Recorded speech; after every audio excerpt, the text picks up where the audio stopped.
So, June 18, 1940 rolls around, which was, according to my book, a Tuesday. Winston Churchill turns up in Parliament, face like a slap badger's arse, I would imagine. France is almost out of the war. Well, it is out of the war, but officially it's still fighting on. Frail British troops are still being evacuated, but getting ready for invasion. Churchill stands up in Parliament, and he makes a speech that eventually will become one of his most famous, and where is it here? And if I may, I'll put it up at the end of this video so you can have a proper look at it. But it's his finest hour speech. You know, I won't read all of it, but when General Fagard called the Battle of France is over, I expect that the Battle of Britain is about to begin. Upon this battle depends the survival of Christian civilization.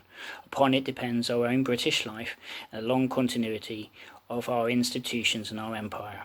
The whole fury and might of the enemy must very soon be turned on us.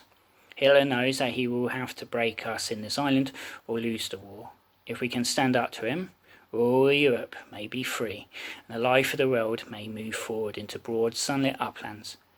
But if we fail, then the whole world, including the United States, including all that we have known and cared for, will sink into the abyss of a new dark age made more sinister and perhaps more protracted by the lights of perverted science.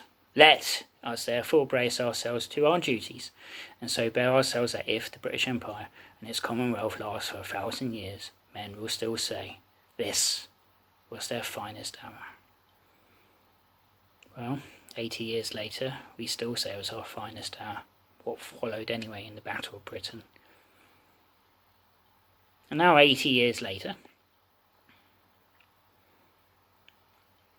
Winston Churchill is judged by the many, not the few. And that is what we fought a war for, in a way. To have the right 80 years later to say Winston Churchill was a racist, a sexist, a mass murderer, a man who had dark designs on Britain and Europe had he won the election in 1945. So some left-based website says. Well, whether he did or not, it never happened, did it? British people wanted a government for peace. But June 1940 was probably one of the most decisive months in this country's history. It has no allies on the continent. Nazi Germany is only 20 miles across the water. We're relying on the Empire. We can't get the Americans fully to help us out. We're anxious and afraid. We're resolute and determined.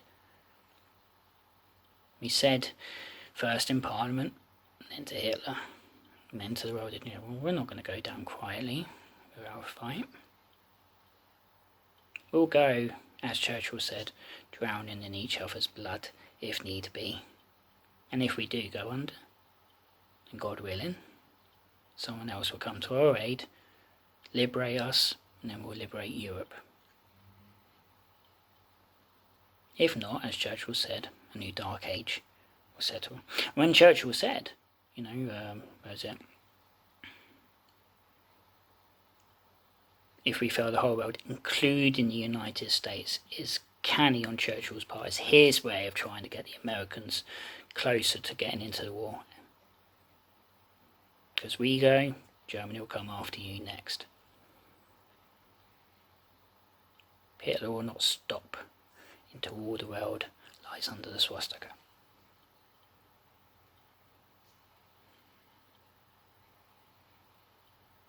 There will be those, of course, that have disagreed with everything that I have said in the past few videos about Winston Churchill, that I've always said about Winston Churchill, and that anyone says about Churchill and the British and the Empire and everything. But for the time being, we still live in a democracy. An imperfect form of government, because you give the people the right to vote. But until we're all dragged screaming from our beds and hung from lampposts, for the sake of revolution or some such nonsense, we will still say these things. Discourse, debate, discussion should happen, can happen, and will happen in a democracy. Your right to disagree is my right to agree. My right to disagree is your right to agree. So there you go. The last of the 80 years of June videos, I dare suggest. Next up, July,